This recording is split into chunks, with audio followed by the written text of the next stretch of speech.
It is a St. Louis gem that almost no one in St. Louis has been able to enter for decades. The old Armory building has been sitting, falling apart, both outside and in, for years.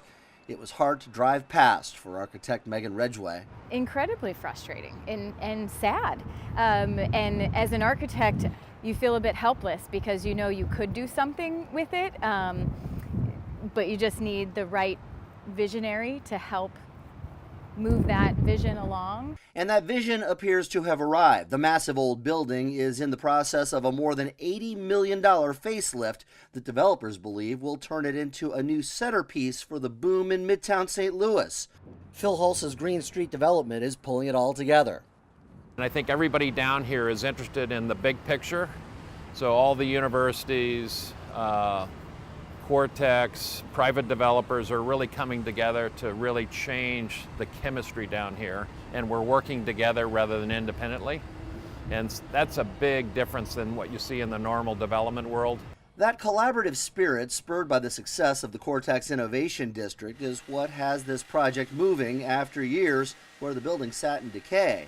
The goal is to rebuild the Armory, then reconnect the entire area with a massive greenway linking this, SLU, the hospitals, and Cortex. We've attracted Microsoft, we have Square, and we have probably close to 400 companies that have landed in Cortex. There's probably 5,700 people now working in Cortex. It generates about $342 million in salary every year.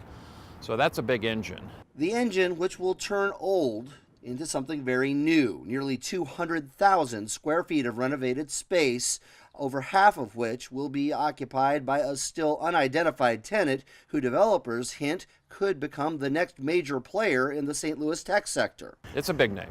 So it'll be new to St. Louis, and I think it'll be complementary to what's happening down here, and it'll get a lot of buzz when we announce it. Heralded St. Louis chef Gerard Kraft is in talks to do a restaurant. Bars are being planned as well.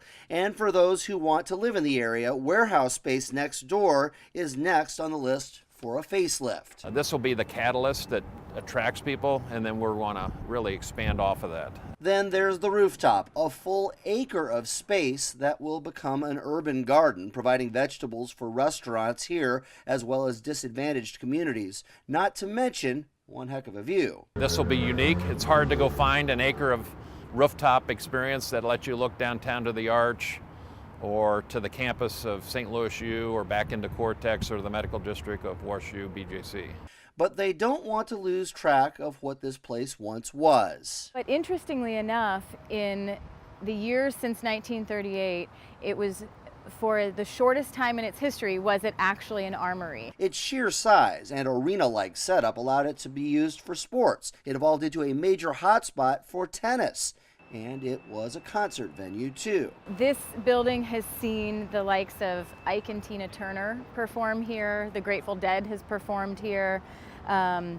One of its richest moments in history is that it was a tennis training facility, and so a lot of the great tennis champions like Arthur Ashe, Butch Buchholz have come out of playing at this facility. They're working on a tennis hall of fame to commemorate the latter, and will have event space that could see in some fashion a return of live music here.